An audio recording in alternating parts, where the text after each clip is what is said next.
tu Biblia en Daniel capítulo 8.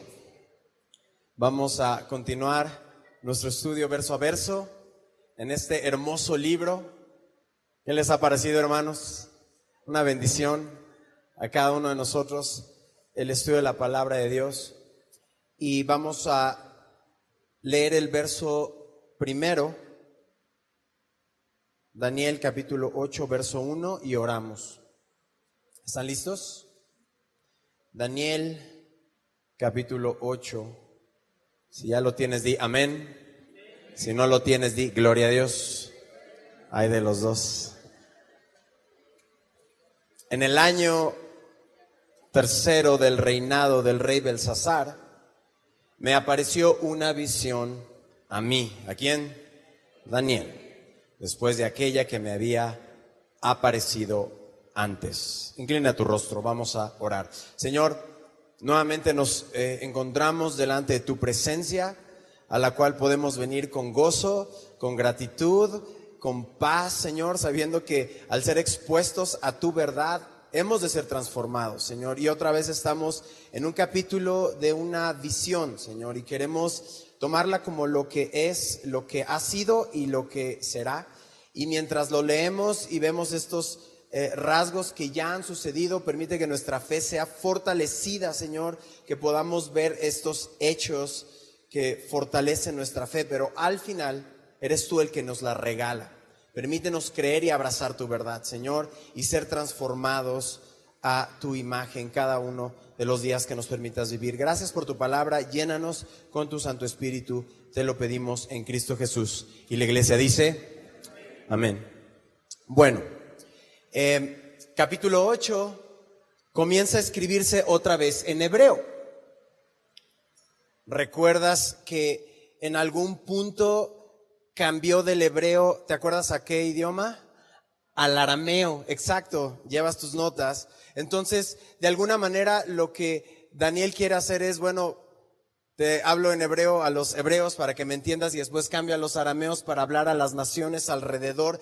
Pero el capítulo 8 nuevamente se va a escribir en hebreo porque el centro de lo que vamos a leer nuevamente es el pueblo de Israel y por eso cambia el idioma. Verso 1.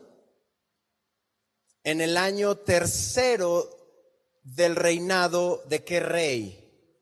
Belsasar. ¿Te acuerdas de este rey? Ya habíamos leído de él. Entonces dice, a ver, espérame.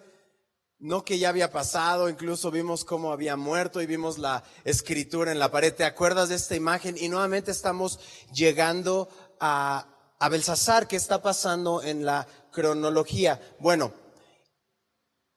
históricamente en este capítulo otra vez regresamos a Babilonia.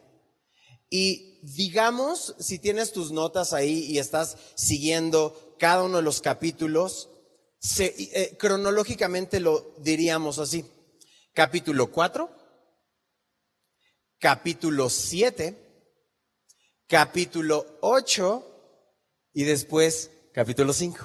Así sería cronológicamente hablando.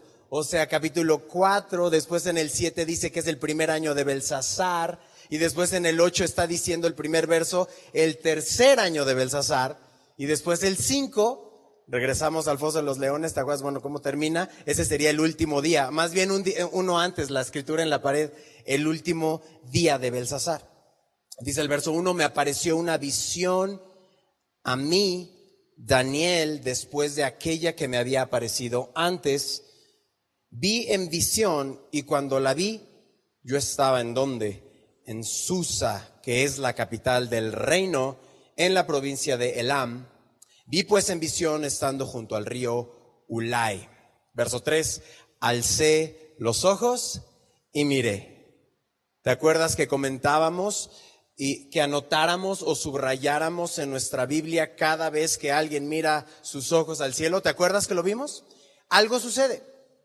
Algo sucede, y aquí es una parte, si hiciste tu tarea o la estás haciendo y estás haciendo esta nota, aquí va a suceder algo. Alza sus ojos y mira, y sucede, y nos detenemos por algún momento a saber que Dios gobierna.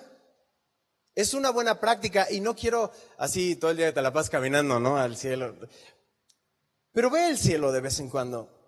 Ve el cielo de vez en diario. Y recuerda que Dios gobierna. Que Dios tiene el control absoluto. Porque si bajamos un momento y leemos las noticias y vemos que todo está mal y está fuera de control, después vemos nuestra vida y vemos y dices, ¿qué está pasando aquí? Pero si levantas tus ojos al cielo y abrazas la verdad eterna que Dios gobierna y que tiene cuidado de nosotros y que Él está en control de nuestra vida, eso lo cambia todo. Bueno, lo cambió aquí. Dice el verso, alcé los ojos y miré y he aquí un carnero que estaba delante del río y tenía 2 cuernos, subraya, 2 cuernos. Y aunque los cuernos eran altos, uno era más alto que el otro. Y el más alto creció después. ¿Quién es este carnero con 2 cuernos, uno más alto que otro? Inmediatamente estamos hablando de una visión. Estamos, si estuviste el miércoles pasado, estas imágenes de estas bestias que están representando exactamente lo mismo que ya habíamos visto antes, los gobiernos que sucederían después de Nabucodonosor. Bueno, nuevamente Daniel está teniendo una visión, ve este carnero, lo ve con 2 cuernos, uno más alto que otro. Y bueno, si ya leíste el capítulo antes de venir, sabes que este carnero representa a los medo-persas. Ahora, no tengo que inventarlo ni ponerme a imaginar. Sigue siendo esta misma escena, el mismo lenguaje, está hablando de animales, solo cambia el animal. Quédate en ese verso, mira el verso 20, para que no nos quede duda de lo que estamos diciendo. El verso 20 ahí mismo dice, en cuanto al carnero que viste, que tenía 2 cuernos, estos son los reyes de Media y de Persia. Es decir, la Biblia se interpreta a sí misma. Y tenemos esta imagen, verso 4, y vi que el carnero hería con los cuernos al poniente, al norte y al sur, y que ninguna bestia podía parar delante de él, ni había quien escapase de su poder, y hacía conforme a su voluntad y se engrandecía. ¿Qué regiones está mostrando? Poniente, ¿qué más? Norte y sur. ¿Por qué es importante? Bueno, en nuestra mente está Asia Menor, y voy a pedir a cabina que nos ponga un mapa, porque es importante. Bueno, ocupa una región muy grande, pero de repente te digo Asia Menor y tú sonríes de, ay, no sé de qué estás hablando, hermanito. Conozco a Tizapán, Naucalpan, esa zona más o menos.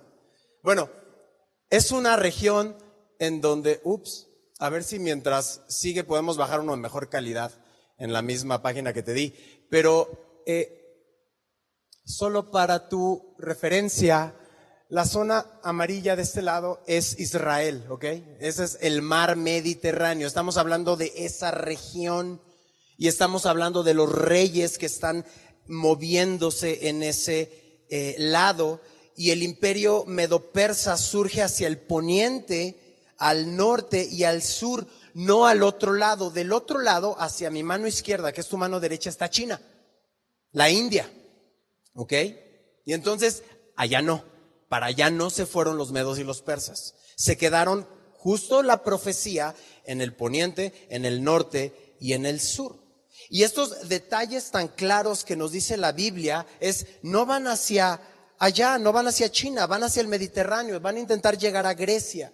El verso dice, ni había quien escapase de su poder y hacía conforme a su voluntad y se engrandecía. El ejército medo-persa era un ejército muy poderoso y nadie lo detenía. Verso 5, mientras yo consideraba esto, he aquí, nota un nuevo animal, un macho cabrío, subraya, un macho cabrío.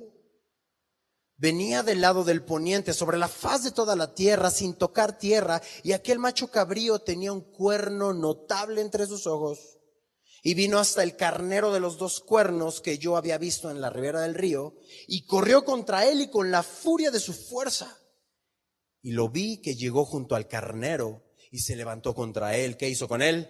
Lo hirió y le quebró sus 2 cuernos, y el carnero no tenía fuerzas para pararse delante de él y lo derribó, por tanto, en tierra. ¿Qué hizo con él? lo pisoteó y no hubo quien librase al carnero de su poder. Y el macho cabrío se engrandeció sobremanera, pero estando en su mayor fuerza, aquel gran cuerno fue quebrado y en su lugar, subraya, salieron otros 4 cuernos notables hacia los 4 vientos del cielo. ¿Quién era el primer animal? ¿A quién representaba? Medos persas. ¿Qué imperio o qué reino seguiría de los medos persas? Ya lo hemos estudiado desde la imagen que vimos en Babilonia. ¿Te acuerdas quién era? Los griegos, exactamente. Entonces, el relato profético histórico está siendo confirmado nuevamente. Daniel está recibiendo esta visión y está diciendo, después de los medo-persas van a venir los griegos, en particular Alejandro Magno. Alejandro Magno es este macho cabrío. Y entonces leímos que este cuerno fue partido ¿en cuántos? En 4. Tal cual sucedió en la historia. Por favor, pongan el mapa nuevamente.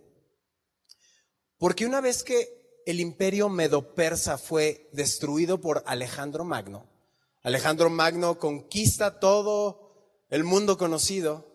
De hecho, dicen que un día se puso a llorar porque ya no había más que conquistar. Y él era joven, él muere joven. Pero vas a ver 4 colores. Y hay uno que se pierde un poquito con el mar Mediterráneo. Pero vas a ver 4 nombres. Y si estás tomando nota después de esto lo puedes ver en casa. El reino de Casandro, este es uno de los generales.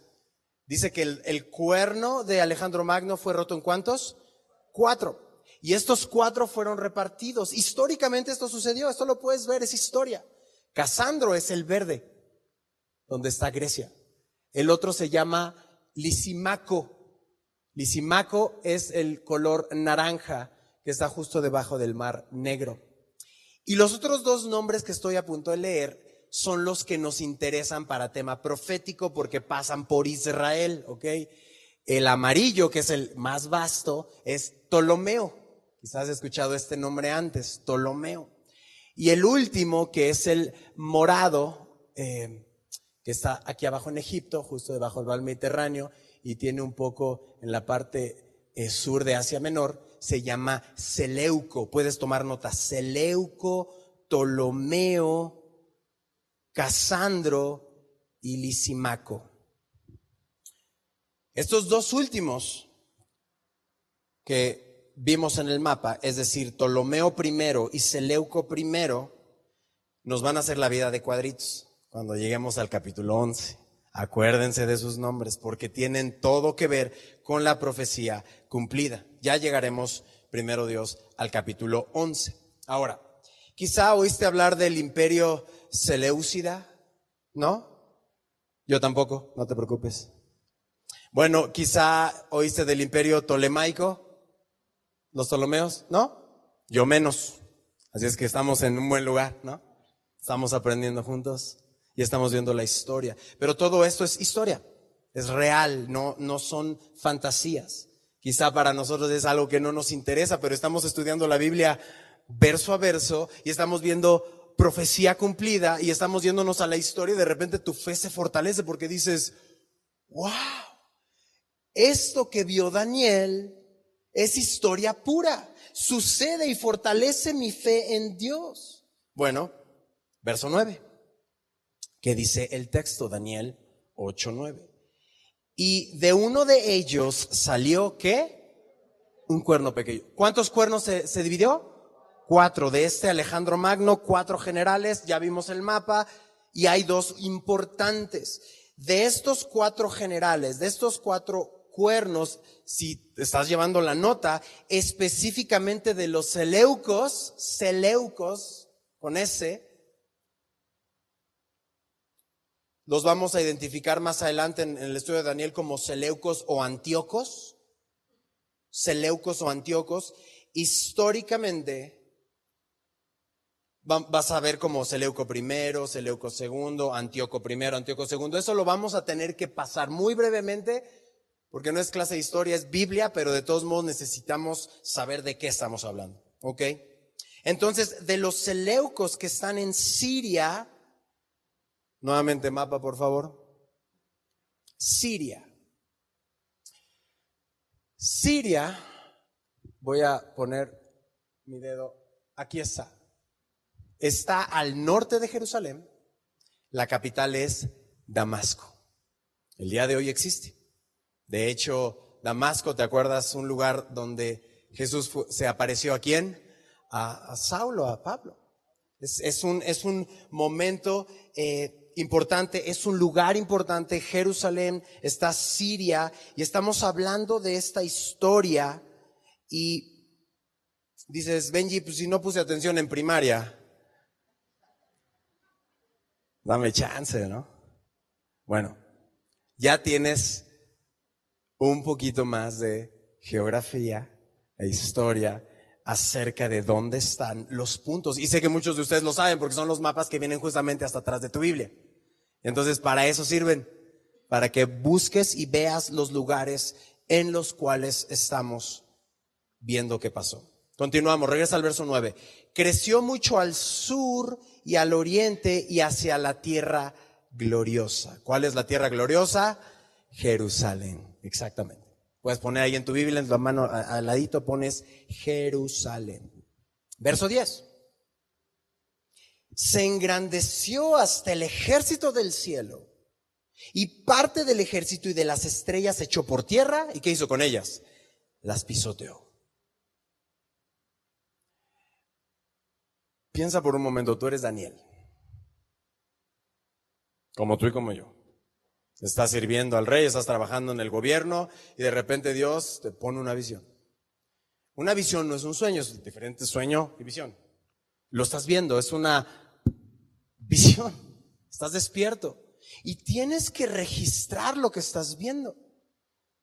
Y entonces necesitas en lo que ves de la manera, Dios te va a dar la sabiduría, pero o le dio la sabiduría, pero ver estos animales y este encuentro, y ahora está diciendo que se engrandece este pequeño cuerno y engrandece y pisotea a las estrellas del cielo, y dices, ¿de qué estamos hablando? Bueno, nuevamente la Biblia se interpreta a sí misma. Y tenemos la certeza de lo que está hablando, o tenemos algo muy sólido acerca de quién está hablando. El verso 10 está hablando específicamente de un personaje histórico de nombre Antíoco Epífanes. Anótalo porque es importante que lo busques después. Antíoco Epífanes. Estamos hablando de este cuerno que sale de Seleuco. Y básicamente está diciendo que se va a engrandecer hacia Jerusalén. Antíoco Epífanes, uno de estos 4 cuernos, uno en particular, va hacia Jerusalén.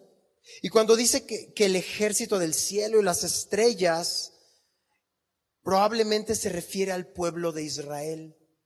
Algunos comentaristas que encontramos están viendo como a Satanás echando a los ángeles a tierra, pero no tiene sentido con el contexto que estamos viendo, porque estamos hablando de los reinos que vendrían, y más bien tiene sentido que va hacia Jerusalén. Y la referencia de Israel con el ejército y las estrellas es porque en Génesis Dios compara a las estrellas con la descendencia ¿de quién? De Abraham. Tu descendencia será como las estrellas del cielo. Entonces tiene sentido. La tierra gloriosa, y va a ir en contra de los judíos, de los israelitas. Y también tenemos otra referencia bíblica en Éxodo, cuando al salir de Egipto el texto dice que salió con las huestes celestiales, haciendo referencia al ejército de Jehová como si fuera el pueblo de Israel. Por eso no es loco pensar que hace referencia que pisotearía al pueblo de ¿quién? De Israel. ¿Quién? Antíoco Epífanes. Estamos en historia. Va a pasar muchos años. Daniel está en la ribera, está viendo y está anotando lo que ve. Verso 11. Aún se engrandeció contra el príncipe de los ejércitos. ¿Quién será el príncipe de los ejércitos? Ahí sí es Dios, es Jesús. Y no dice que lo vence, ni mucho menos. Está diciendo que es enemigo, que va en contra del pueblo de Dios. Y por él, dice el verso, fue quitado el continuo sacrificio. El lugar de su santuario fue echado por tierra. El continuo sacrificio es el sacrificio que se realizaba día y noche. Estatuto perpetuo, día y noche, día y noche. Y por culpa de Antíoco Epífanes, el continuo sacrificio se detiene y el santuario es echado por tierra. Porque ¿hacia dónde fue? Hacia la tierra gloriosa que es Jerusalén. Y entonces viene Antíoco Epífanes, verso 12. Y a causa de la prevaricación le fue entregado el ejército junto con el continuo sacrificio y echó por tierra la verdad. E hizo cuanto quiso y prosperó. Quiero leerte este verso en NBI, Nueva Versión Internacional, para que entendamos un poquito en lenguaje más actual de qué está hablando el verso 12. Escucha. Por la rebeldía de nuestro pueblo, su ejército, el de Antíoco Epífanes, echó por tierra la verdad y quitó el sacrificio diario. En fin, ese cuerno hizo y deshizo. Pero me llama la atención la primera parte del verso. Por la rebeldía de nuestro pueblo. Lo que está diciendo aquí Daniel en el verso 12 es que esto de que se levanta Antíoco Epífanes y va hacia Jerusalén y despedaza todo esto es por rebeldía del pueblo, de nuestro pueblo.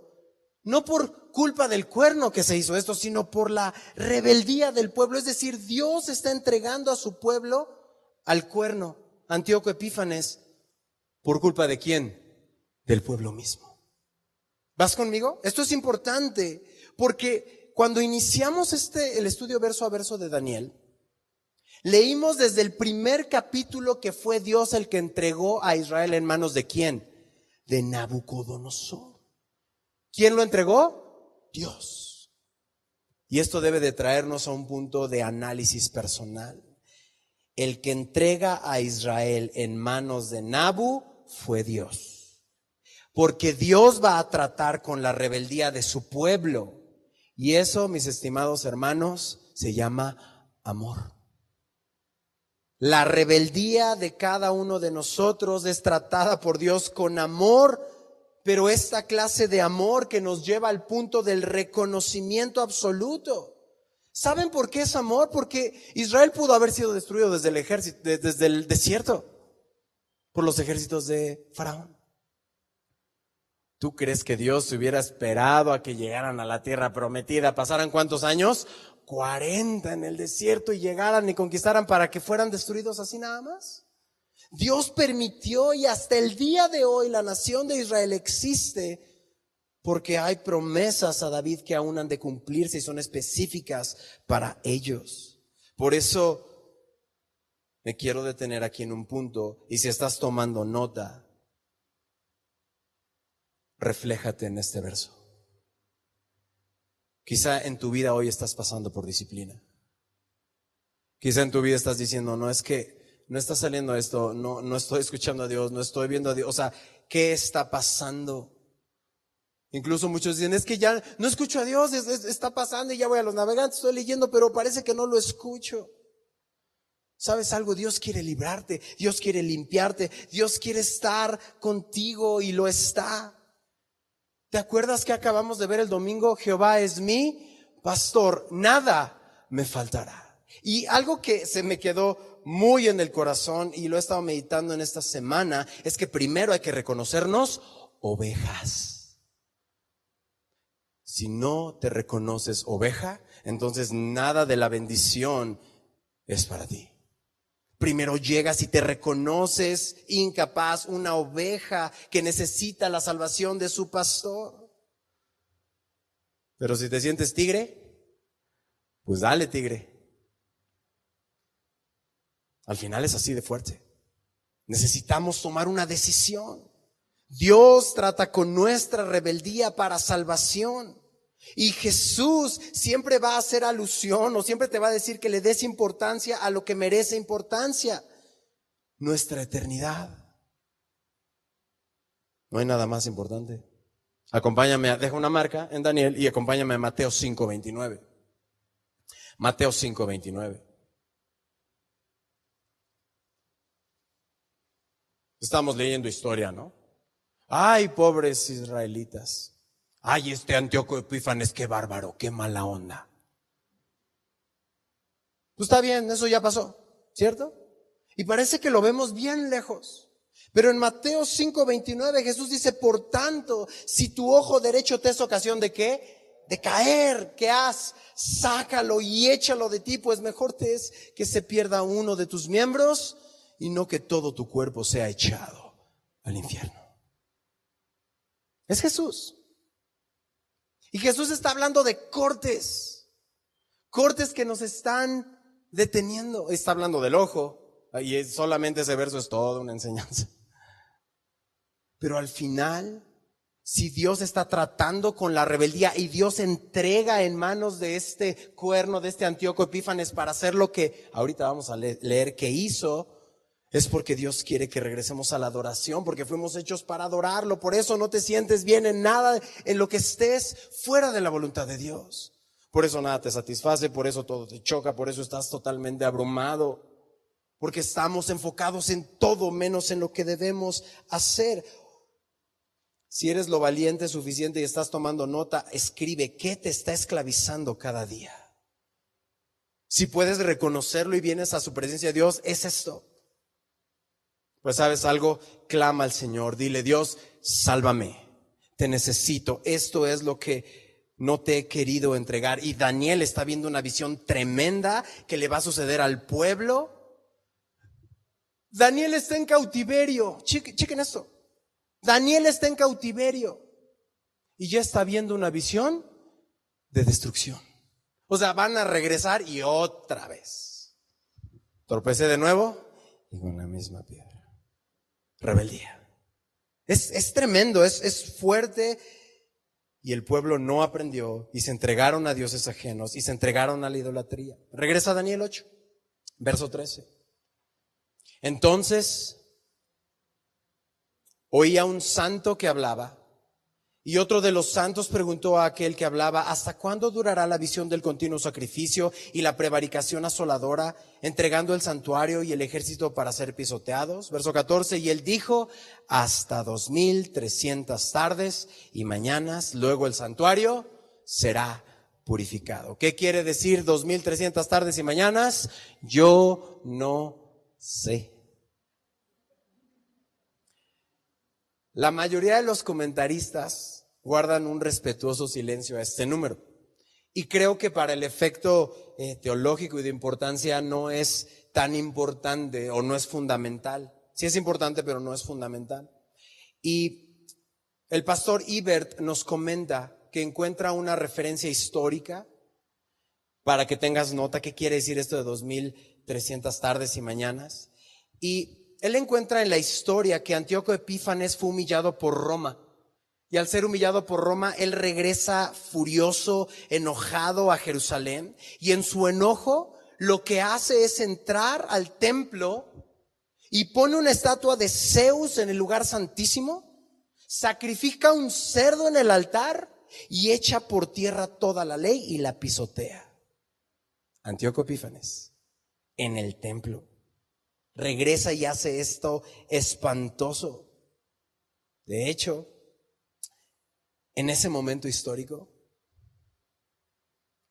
los judíos o el pueblo, ¿saben qué quería?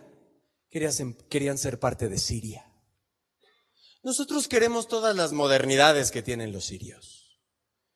Yo también quiero lo que hacen los de afuera. Yo también quiero estar exactamente y usar y vestirme y expresarme y hacer todo lo que hacen los sirios.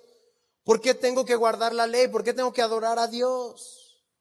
Y ellos están en esta batalla y viene y hace esto Antíoco Epífanes.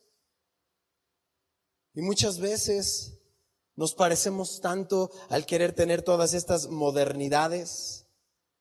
Un cristiano light que tenga la libertad, o diría el libertinaje, de hacer lo que todos hacen. Y perdemos de vista absolutamente todo. Y lo que hace Antíoco Epífanes es hacer esto. Lo hace en el altar, este sacrificio de este cerdo. Y Jesús, de hecho, más adelante lo va a llamar como la abominación desoladora en el altar. Pero la historia cuenta que hay un sacerdote que junto con su familia se van a rebelar contra Antíoco Epífanes. ¿Alguien sabe el nombre de estos? Se llaman los Macabeos. Los Macabeos, el líder, el padre de esta familia es Matatías. Y con sus hijos se rebelan contra esta situación y comienzan una especie de guerra de guerrillas contra Antíoco Epífanes, una especie de revolución contra él, y al final logran expulsar y ganarle a Antíoco Epífanes, y logran expulsar de Jerusalén a los sirios y recuperan el templo para sí. Hay una victoria temporal de los judíos, y esto cuenta la historia que llegan al templo, ya que sacan a este Antíoco Epífanes, este pequeño cuerno del cual he estado hablando, y llegan al templo, y había que purificar el templo, obviamente, y entre ello había que poner el candelabro. Y si te acuerdas un poco del lugar santo y el lugar santísimo y todos los instrumentos y muebles que digamos tienen para el servicio a Dios, uno de ellos era el candelabro. Y el candelabro había que prenderlo, pero necesitaba un aceite muy especial. Y solo tenían aceite para un día. Y entonces, para hacer ese aceite tardaban 7 días. Y ellos deciden prender el aceite del candelabro para que se prenda el lugar santo y puedan ver y trabajar y adorar a Dios. Y el milagro, o milagrosamente, el aceite de un día, ¿sabes cuántos días dura? 7 días, hasta que tienen más aceite para poner. Desde entonces los judíos celebran la fiesta de las luces. Lo que te acabo de decir es el Hanukkah.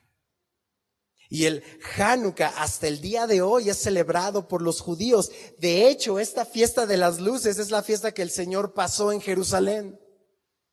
O sea, si fue real o no el milagro, no lo sabemos.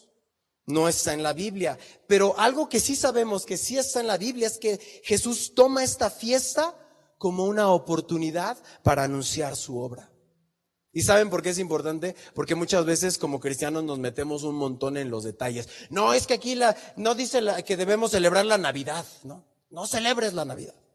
¿Dónde dice en la Biblia que celebres? Bueno, pero no puede ser una gran oportunidad para anunciar la obra de Cristo.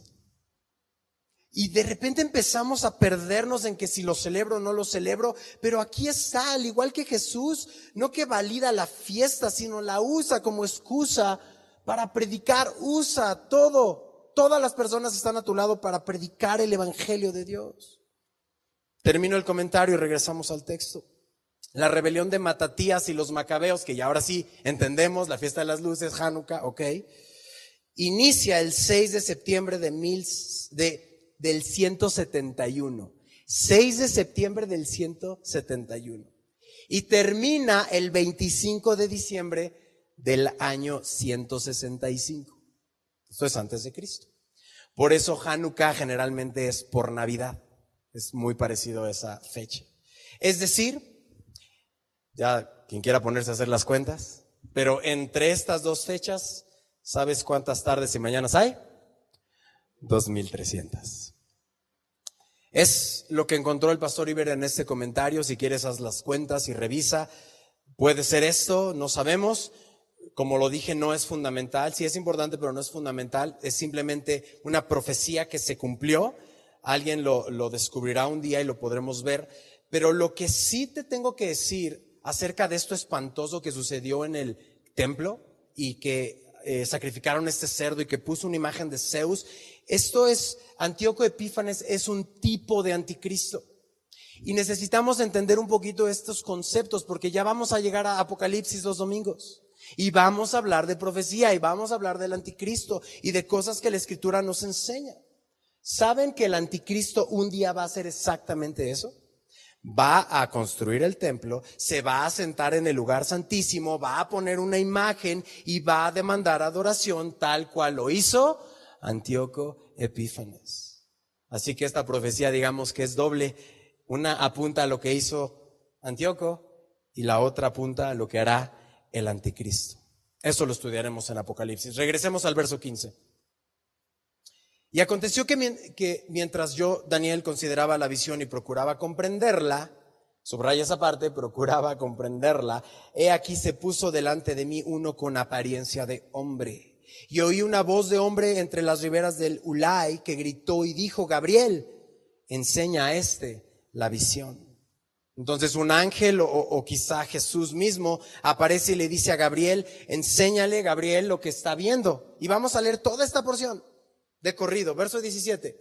Vino luego cerca de donde yo estaba y con su venida me asombré y me postré sobre mi rostro. Pero él me dijo: entiende, hijo de hombre, porque la visión es para el tiempo del fin. Mientras él hablaba conmigo, caí dormido en tierra sobre mi rostro y él me tocó y me hizo estar en pie. Más o menos como ahorita, ya está cansado. Mientras Benji predicaba, caí dormido sobre mi rostro porque ya no podía. Ya no se preocupen, Daniel lo hizo, entonces tú crees que no pasa nada. No pasa nada. Descansa en la palabra del Señor. Y dice el verso 19. Y dijo: he aquí yo te enseñaré lo que ha de venir al fin de la ira, porque eso es para el tiempo del fin. Verso 20. En cuanto al carnero que viste que tenía 2 cuernos, estos son ¿quién? Los reyes de Media y de Persia. El macho cabrío, ¿quién es? El rey de Grecia. Y el cuerno grande que tenía entre sus ojos es el rey primero. Y en cuanto al cuerno que fue quebrado y sucedieron 4 en su lugar, significa que 4 reinos se levantarán de esta nación, aunque no con la fuerza de él, de Alejandro Magno. Verso 23. Y al fin del reinado de estos, cuando los transgresores lleguen al colmo, se levantará un rey, subraya, altivo de rostro y entendido en enigmas. Así era Antíoco Epífanes, así será el anticristo. Altivo de rostro, o sea, soberbio, creído, entendido en enigmas, es decir, metido en cosas místicas. Familia, atención. Altivo de rostro y metido en cosas místicas. Siempre vas a conocer a alguien así. No, ven, yo te voy a mostrar esta nueva verdad. Es que lo que todos, esto no es, tú vente aquí a lo secreto. Y te empiezan a decir no sé cuántas cosas. Siempre sospechen de alguien así. Son peligrosas y no son bíblicas. Dios se revela, pero no así secretamente.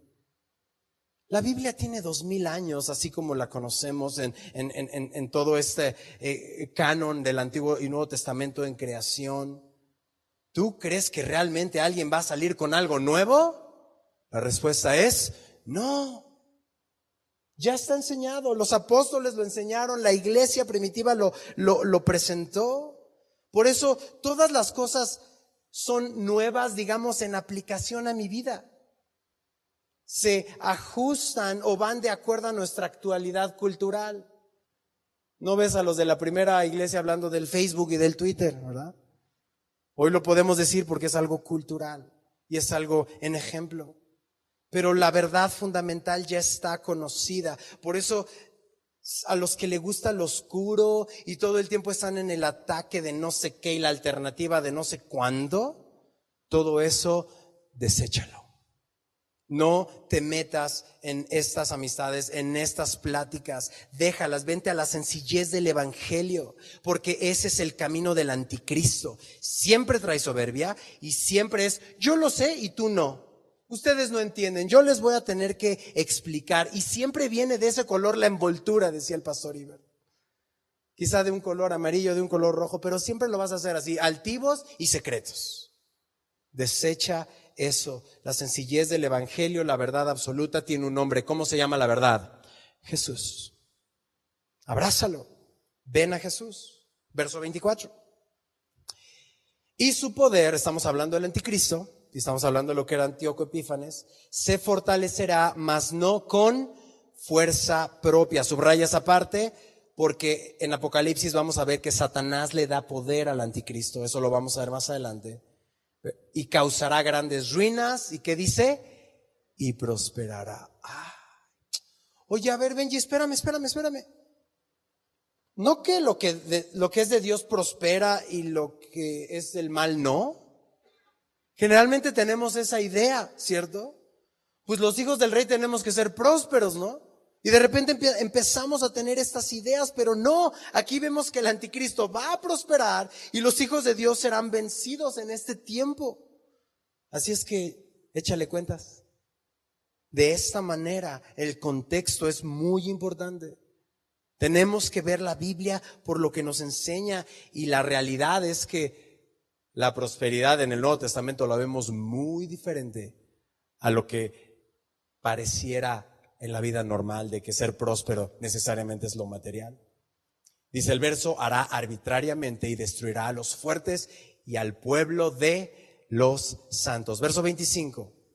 Con su sagacidad hará prosperar el engaño en su mano, es decir, va a hacer incluso prodigios, y en su corazón se engrandecerá, y sin aviso destruirá a muchos. Sin aviso destruirá a muchos. La versión en inglés me gusta porque está traducido by peace, o sea, por medio de la paz va a destruir.